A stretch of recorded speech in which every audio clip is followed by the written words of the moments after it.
wake up, no sleeping, there's a dream to chase. Yo, what's good, everybody, and welcome back to NXT with NaJee. That's right, we have made it to episode 60 of NXT with NaJee. We are a part of the Wrestling Heroes and Insiders podcast, aka The Whip Show, and also a part of bodyslam.net. Now, y'all got to understand this week is a little different. This isn't a normal episode now. This is going to be a recap episode like usual. But this time, dog, it's about NXT Homecoming. I don't know if y'all got a chance to tap in, but NXT Homecoming was fire, y'all. Fire. Amazing time. They finally returned back to Full Sail from being at the PC for so long. And, dog, I really just can't get over how amazing of a show this was. But you already know, since we're covering NXT Homecoming, I'm not here by myself, ladies and gentlemen. I have brought somebody who's a good friend of mine, somebody who actually put a little bit of faith in me when it came to this podcast. You know, the whole shebang of bang. Ladies and gentlemen, we got Mr. Cory Hays of bodyslam.net and WWE Insider joining the show. Ladies and gentlemen, make some noise for Mr. Cory Hays. What's good, my brother? What's up, brother? How you doing? Doing good, man. I'm doing good. My voice is recovering from Tuesday. I'm getting my energy back from Tuesday. So, yeah, man, it's real. How you doing, man? How's everything been with you? Things are going. Kicking ass with Body Slam, obviously. Good to be here again, officially having you as part of the Body Slam platform. Now me being on the show with the Body Slam platform. So it's good to be here. We got one hell of an episode to talk about from Tuesday. Yeah, for sure, man, for sure. But yo, for those people who don't know, Cory is usually the inside scoop. I call him a WWE insider. He is not actually working for WWE, so don't get it twisted. But that man, you know, he's got his connections. He's usually the right guy to go to if you ever hear a rumor, ever hear anything. He's the right person to clear it up for him. But you know, tell the people about yourself a little bit if they don't know who you are. So let's talk about how I got in this game in the first place.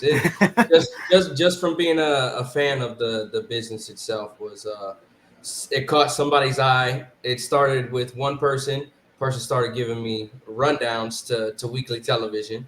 Started there. Then I started making connections within the industry itself. Started getting more and more information from different people. Ended up with me teaming with Body Slam, becoming a part of the Body Slam family, bringing my guys from PWN into the Body Slam family, bringing other different people into it.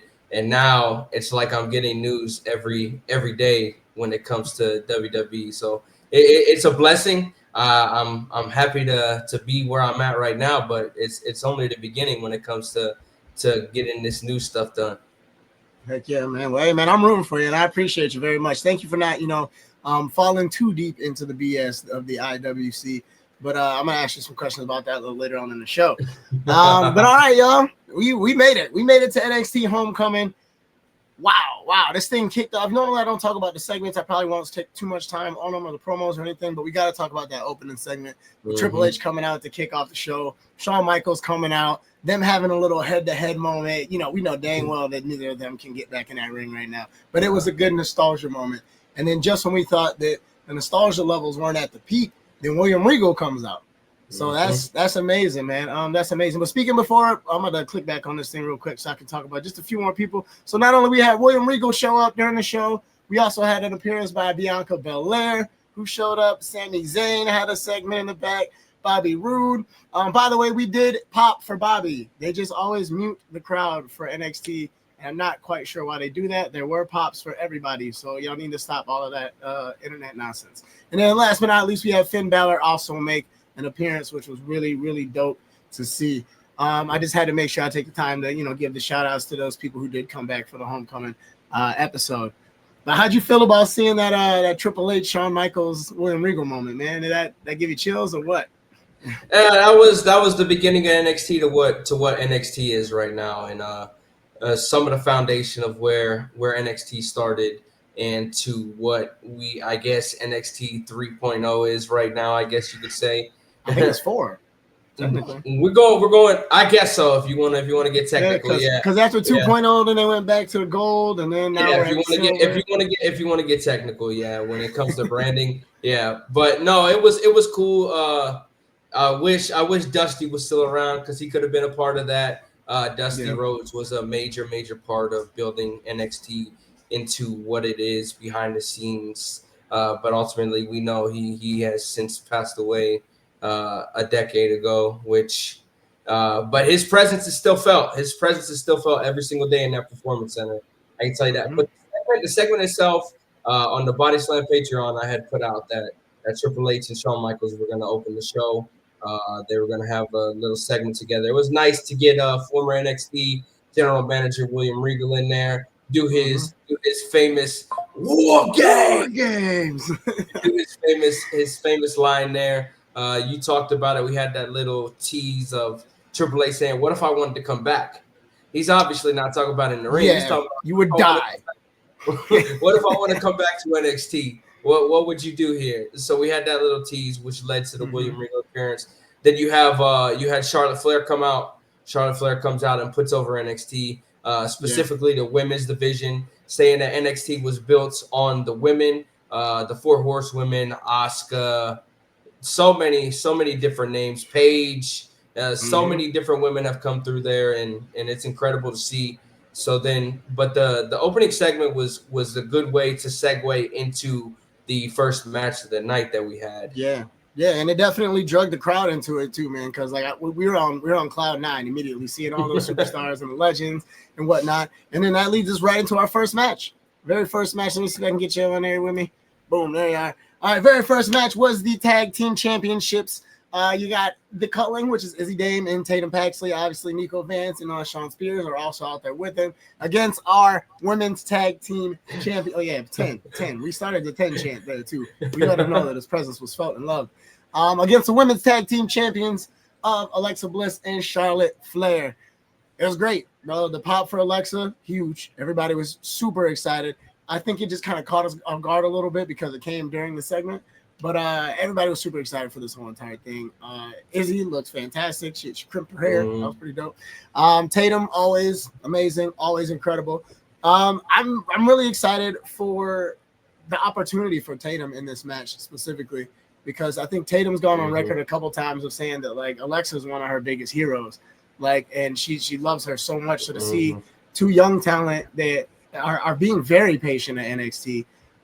With Izzy and Tatum going against 2 vets like them, it didn't disappoint at all. I mean, like obviously there's still a little bit of work there.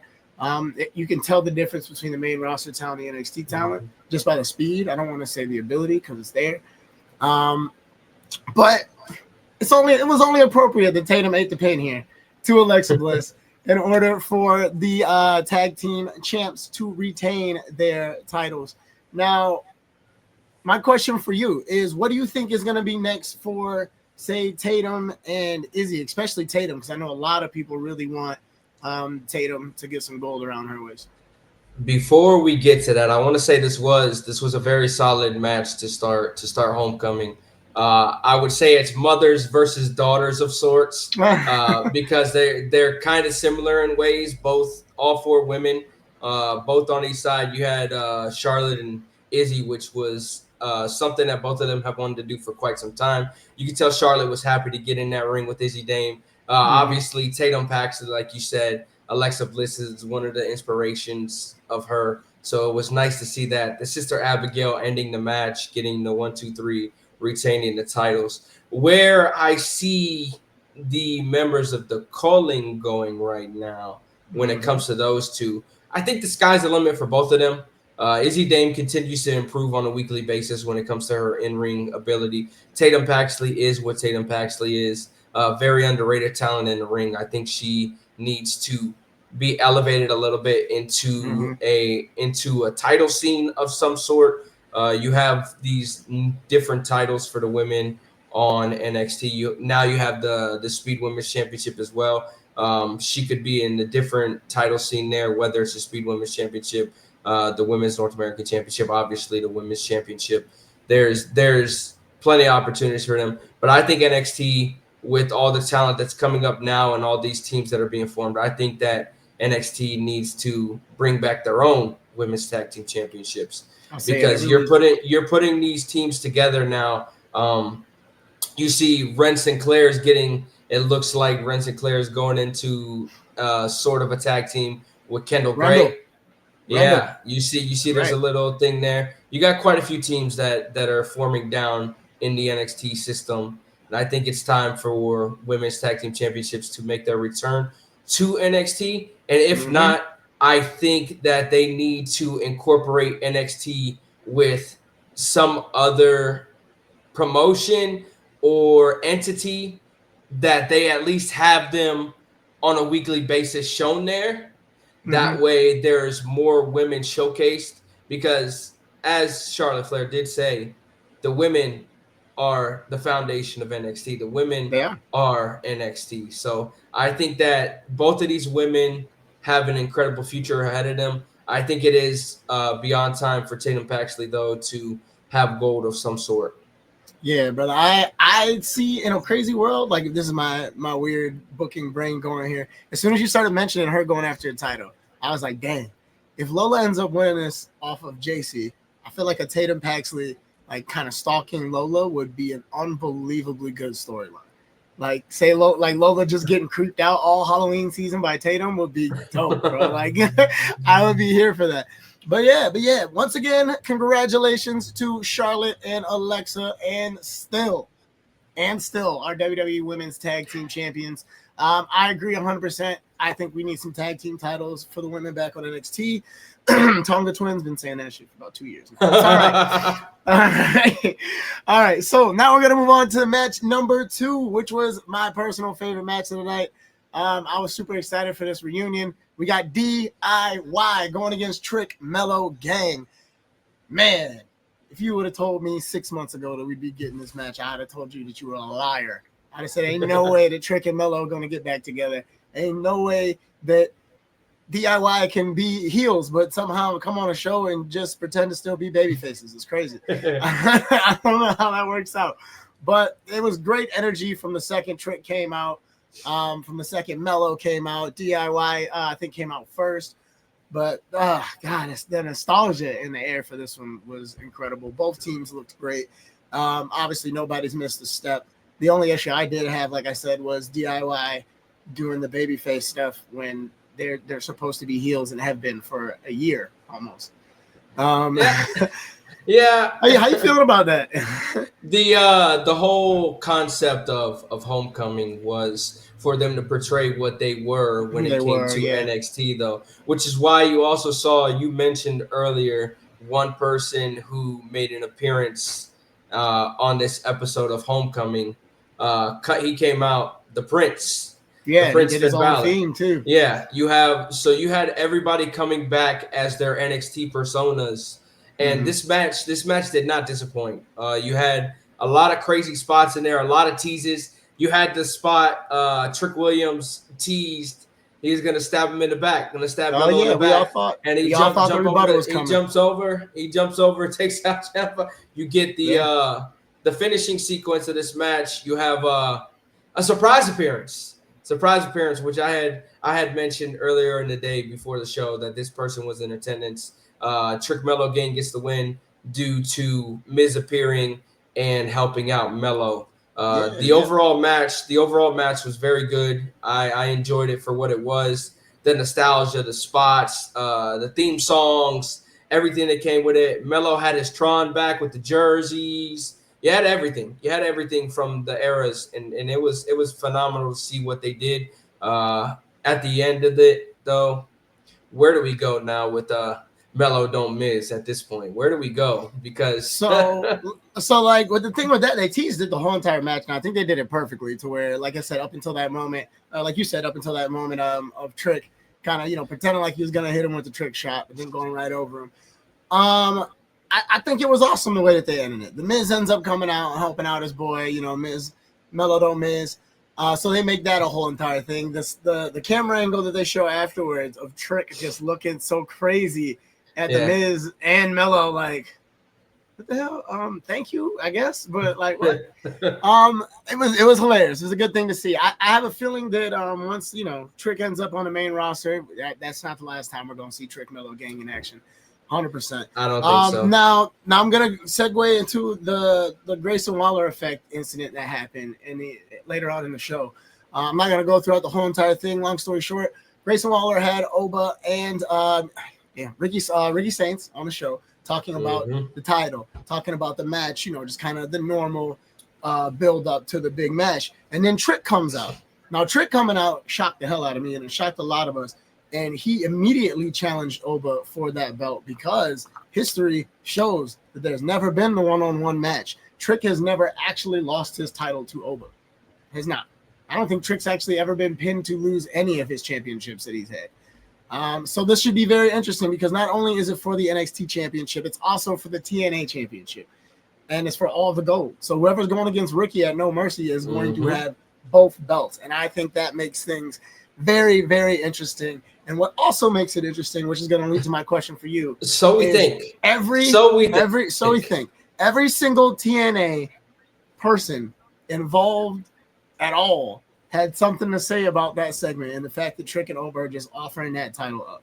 So I know in a perfect world, we would get the one-on-one, but if history shows anything, it has never ended up a one-on-one with just those two.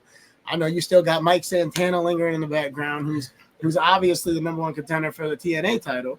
And then you got the whole entire TNA locker room just watching their title get thrown around like it's nothing. So do you think in your heart, regardless of what you may or may not know, do you believe that this invasion is coming? Yeah, they're not happy.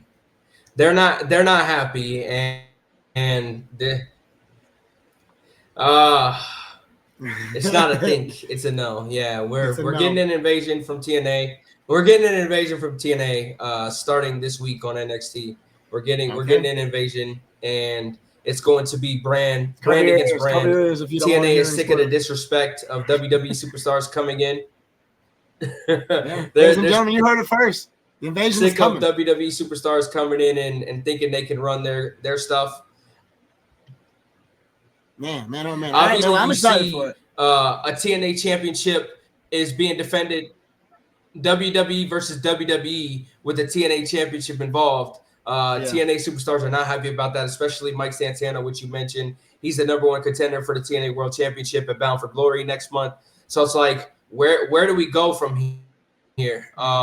You have Ricky Saints looming. You're going to have a lot of shenanigans coming when it comes to this, leading into No Mercy, leading into Bound for Glory. There's going to be a lot of stuff that comes when it comes to NXT and TNA. And ultimately, it's going to coincide. It's going to coincide with TNA getting a television deal of some sort. Okay. All right. Heck yeah. We love to hear it for TNA. I'm hoping that that the PLE for NXT is titled Invasion come Survivor Series season. That's what I'm hoping, because it would make a lot of sense. But all right, so we're going to move on from that and head right into match number 3. One more time, give a big congratulations out to Trick Mellow Gang for getting the win. Regardless of how they got it, they still got the win. So going into the next match for the North American Championship or the Canadian Championship, whatever you want to call it, we got Ethan Page versus Tyler Breeze, the return of Tyler Breeze. This was a good one too, y'all. This match was surprisingly way better than I think anybody anticipated it being. Yes, there was a pop for Tyler Breeze. Not surprising to me. Not surprising to me. There was a pop for Tyler Breeze, y'all. We yelled, we hollered, we were hyped when he showed up last week. We were hyped this week. I know y'all got to understand that production is production, that sometimes you're not going to hear how loud it is in a building when you're watching TV. That's something y'all going to have to accept. It's something y'all going to have to accept. But yo, the chants for Ethan's theme song, I feel like aren't going anywhere. Instead of yelling ego, we yell a-hole. And he seems to be feeding into it a little bit more now, because that's why he starts with a smile and then the smile goes away. I gotta give Ethan credit, man. He's winning me over. He's just too good. He's way too good. And then Tyler showed that he hasn't lost a single step in this whole entire match. There were multiple moments during this match to where the whole room actually believed that Tyler was about to pull it off. Like, that's just how good and believable of a match that was. But it didn't end up working out that way. Ethan ends up pulling off the win and still retains his title. Amazing job by the both of them. Thank you so much, Tyler Breeze, for coming back and, giving us a great match and a good length match too, a little lengthy match. Not anything short and sweet. The work was put in, man. How are you feeling about this one? How are you feeling about Mr. Breeze's return against Ethan Page? A great match between the two of them. Two Canadians going facing off for the NXT North American Championship. Like you would call it the Canadian Championship, whatever the hell you want to call it right now, because it's in Ethan Page's possession. You had El Hijo de Dr. Wagner Jr. on the outside watching the match, keeping note, watching, taking it all in there. Obviously, you have Tavion Heights still looming on the outside. He wasn't present for the match, but he was obviously looming backstage. Tyler Breeze can still go. He's still doing his thing. He's running a wrestling academy still. He's still doing wrestling on a daily basis pretty much. Oh, yeah. He's got some sort of contract with WWE, a special type of contract with WWE. So it was nice to see him return last week leading into this match right here. It's always nice to see when familiar faces pop up and come back around to not only NXT but WWE. So this was a nice little change of pace match here. Ultimately, Ethan Page retaining, and now we see where we're going to go with the North American Championship.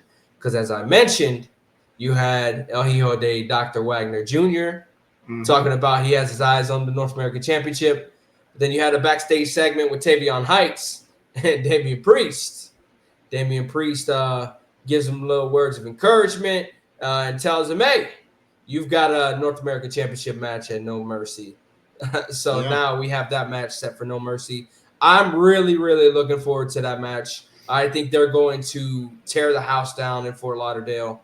I am 100% looking forward to that one right there. Tavion Heights is so talented. I'm glad that he's getting a push right now, being in the spot he is. Ethan Page, over the top character, has all the tools. I mentioned it. I said it on Twitter yesterday when somebody said that he might be one of the best signings. I'd have to agree.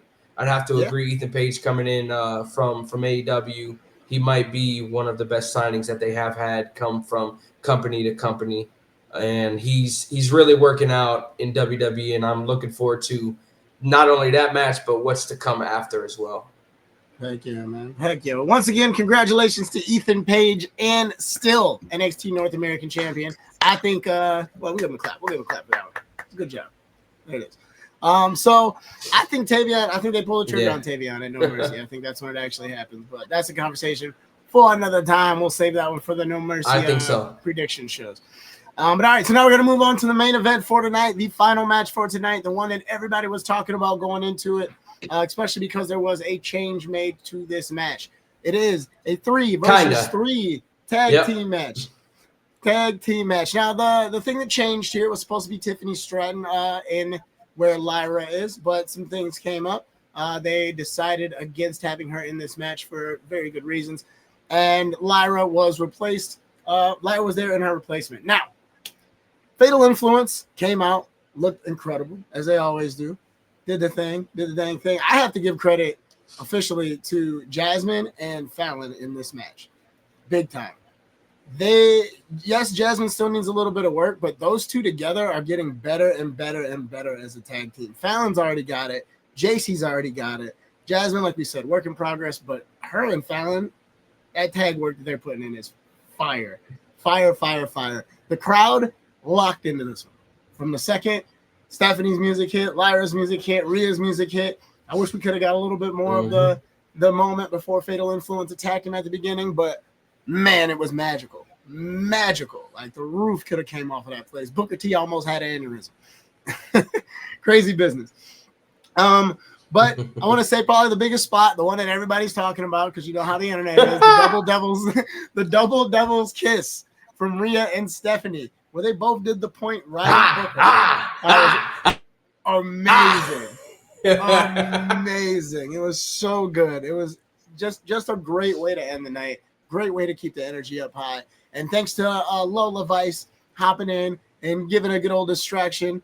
Hey, Team Rhea ends up getting the win. And let the celebratory events begin, because that building stayed on its feet. Rhea stuck around for a while, took a lot of photos, talked to a lot of people. How are you feeling at home watching this event? Like, just kind of understanding, already knowing ahead of time what was getting ready to happen, and kind of lay out there.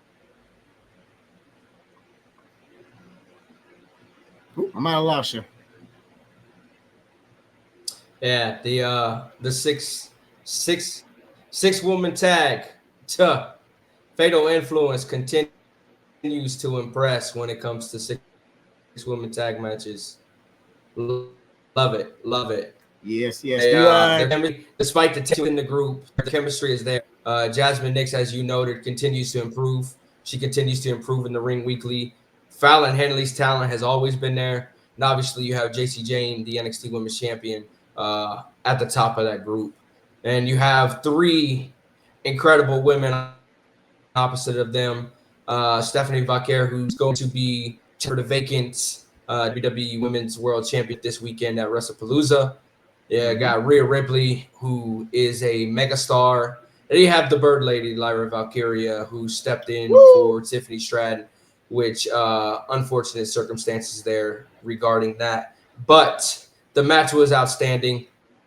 They come out on top, like you said. Lola Vice appears at the end of it to cost JC Jane the match. Rhea Ripley gets the win. The celebration begins. I saw the pictures from after the show with everybody. I saw Damian Priest came out and cut a promo about NXT. Having Damian Priest in there with his best friend, the Towers right there. Then you had Stephanie and Lola in there too. Nice little celebration after the show. Nice way to cap off Homecoming. Homecoming was a fun show, not only for the viewers at home, but I know obviously for you guys that are in attendance. I wish I was able to be there for that one. Very special venue, special promotion. So much fun. But congratulations to the main roster ladies for coming out on top in this one. Oh, yeah. Shout out to Team Rhea. Team Rhea getting the dub. Now, that basically wraps it up for NXT Homecoming. What we got to look forward to next. Not only do we have this coming up Tuesday that we're looking forward to, as apparently the invasion's supposed to begin, but we also have No Mercy. And this match right here, No Mercy, is going to be one that we are going to be talking about for a while. I think this is where the face of the NXT women's division takes a change in Lola Vice. But if you are in Florida and you're in that area, make sure you can try to see if you can find some tickets. I know they're probably going pretty quick. But September 27th, Fort Lauderdale, that's No Mercy. That is the next big event for NXT. I will not be able to go live for the whole thing, but as soon as I get home, I'm going to hop on at least with a couple people and try to see if we can, talk about it a little bit. But now we are at the point in time of the show. We only got about like 3 or 4 minutes left, so we'll try to slide through these really quick if we can.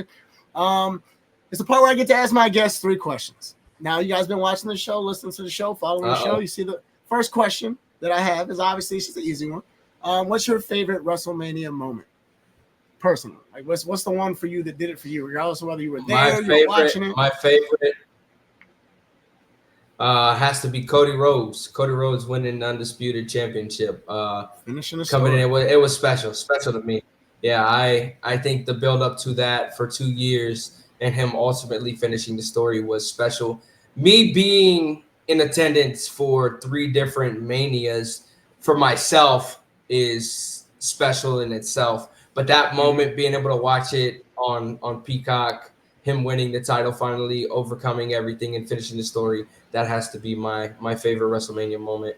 Heck yeah, man. That was a good moment, too. Craziest 8 minutes of my life, I can say. All right, so question number 2. Now, you're a person, I mentioned I was going to bring this up. You're a person that's involved with the internet community of wrestling, the IWC.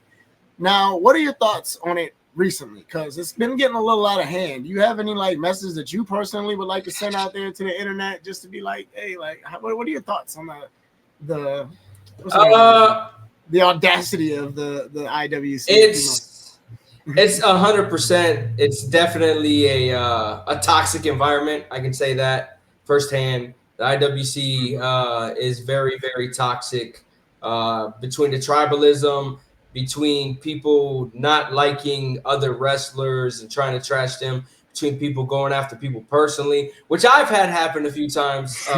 Most recently this week. Just a couple times. Most recently this week, somebody made a fake profile of me on there, and I had to go and have it shut down. I had to contact Twitter, tell them take it down. My message personally to the IWC would be calm down, man. Calm down. It's not that serious. We're talking about professional wrestling. Please just calm down. Enjoy what you want to enjoy. Enjoy the product, criticize the product, but stop getting so personal with everything. Just relax. Relax. Don't do it. Don't tweet it. if you gotta think about it, don't do it. Just don't do it. Or do it. I don't care, but just don't be mad when people react to it. But all right. Last question. As you can see from your profile picture and from that hat that you have on, you are quite the Tampa Bay Buccaneers fan. Now I know you love going to the games. I know you are a diehard Buck. What for you personally? Because there's a lot of good moments that franchise has had. What moment for you really did it for you as a fan? Like, what was your happiest Tampa Bay Buccaneers fan moment? All right, let's talk about this. Super Bowl 55, Super Bowl 55, Buccaneers, Chiefs, Raymond James Stadium. Me being able to go in attendance during COVID and go into the game and being able to experience that blowout and become Super Bowl champions again for the second time in franchise history. That's probably what my favorite moment is as a Buccaneer fan.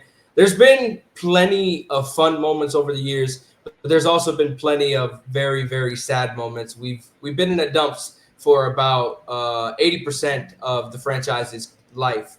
It's the 50th anniversary this season. I'd say 40 years of it have been down in the dumps. They've been known as the Yucks. You've had people wearing paper bags to games.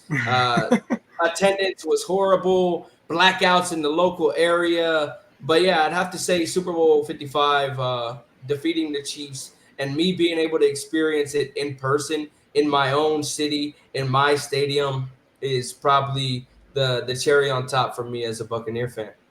Heck yeah, man. Heck yeah. Well, thank you so much, brother. I appreciate you for being here. I appreciate you coming back on the show. Shooting a shoot about wrestling, talking about it, recapping it.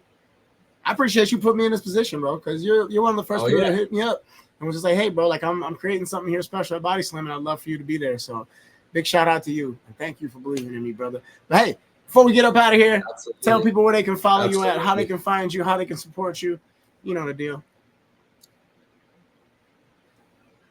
On the screen, you see the username down there below. You can follow me on social media. That is my handle on most social medias. TikTok, you can find me without the underscore. Unfortunately, TikTok won't let me have an underscore, so it's just the straight Cory Hays 407. You can find us at Body Slam. We have our Patreon. You can go and subscribe to our Patreon for exclusive news, interviews, stuff like that. We'll be putting out. I put out a lot of news weekly regarding stuff. Today I put out something about WWE having internal discussions about locations for a few international PLEs in the next few years. So there's a lot of good content on the Body Slam Patreon. You can follow the Body Slam socials also at Body Slam Net all across social media. I'll be doing more in the coming weeks and months. I'll start getting into content again. I've been taking a break because I've been burnt out. Life has been kicking my ass. And I was doing watch logs for every single show for like 2 months in a row, and it killed me. So I'll be getting back into the content game soon. I enjoy coming on stuff like this and being able to talk on a personal level and also talk about different shows. This is a special episode, obviously. We got to talk about a special event that happened on Tuesday with Homecoming and NXT going back to Full Sail. But yeah, if you want to go ahead and follow me, you can find me Cory_Hays 407 almost everywhere. And like I said, brother, I appreciate you. I'm glad that you're part of the team. I appreciate you for having me on as always. Continue doing the great things that you're doing. I know there's big things in store with you. I'm looking forward to what's to come with you as well. And I'll be there for the ride for you. Yes, sir, man. Yes, sir. Well, thank you one more time for being here, ladies and gentlemen. That is Cory Hays. Cory Hays. Man, what a guy. What a special moment there. But yo, ladies and gentlemen, we have made it. We have completely gone all the way now through episode 60, our WWE NXT Homecoming edition. We'd like to thank you guys so much for being here. This show is a part of the Wrestling Heroes and Insiders podcast, aka The Whip Show, and a part of bodyslam.net. I am your host, NaJee, NXT with NaJee. Make sure you guys like, subscribe, follow, all that fun stuff. Everything is NXT with NaJee. That's how you can find me. But yo, we'll be back next week. I think next week what we're going to do, we are going to have our prediction episode for NXT No Mercy. We might even talk about what happens on Tuesday, since apparently something crazy might go down, y'all. But thank you guys so much for listening. Thank you guys so much for watching. Thank you guys so much for just being here. And always, we are NXT. I'm out, baby. Peace. That's great. Life is for the dreamers like me. Journey down the stream.